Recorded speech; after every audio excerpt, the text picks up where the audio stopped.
भाई हिंदुस्तान के गोइसन लाल और गोइसन लालिमा शिल्पी राज हम सबके बीच में बानी, विजय भैया बानी। हम चाप के एक बार हृदय से एक बार थपरी बजा के आप सब स्वागत करिए भोजपुरी।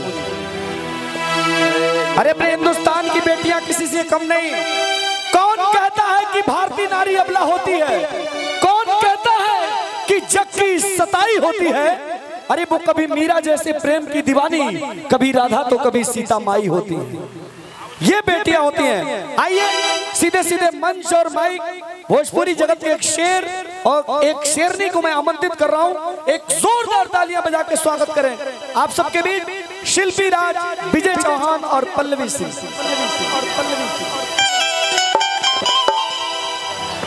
हेलो हेलो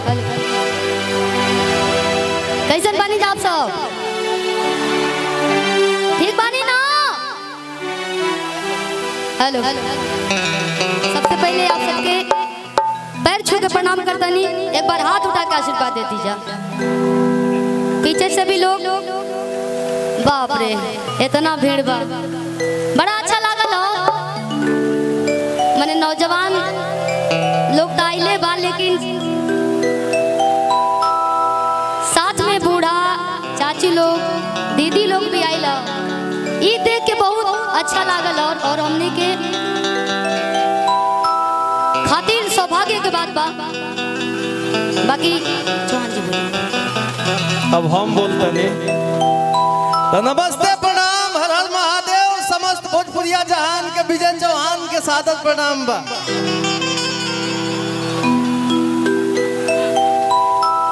आतना भीड़ बड़ा ढेर दिन के बाद देखे के मिलल बा। आई भीड़ होई का है ना?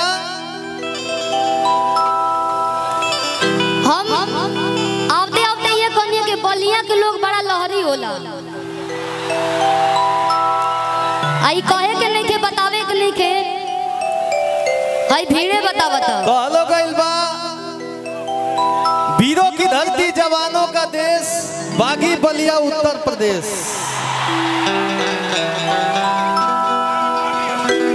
एजा के लोग जितना अच्छा सुनबो करेला उतना अच्छा डांसो करेला।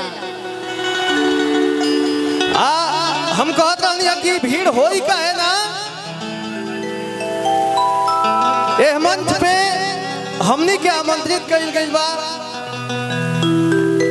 जन जन के बीच रहे वाला, सबके हाल चाल जाने पूछे वाला, समाज के बेटा उमा शंकर भैया के द्वारा राघवेंद्र भैया हमनी के दिल्ली से पकड़ के ले आइल बनी जा कि चली लो रहुआ।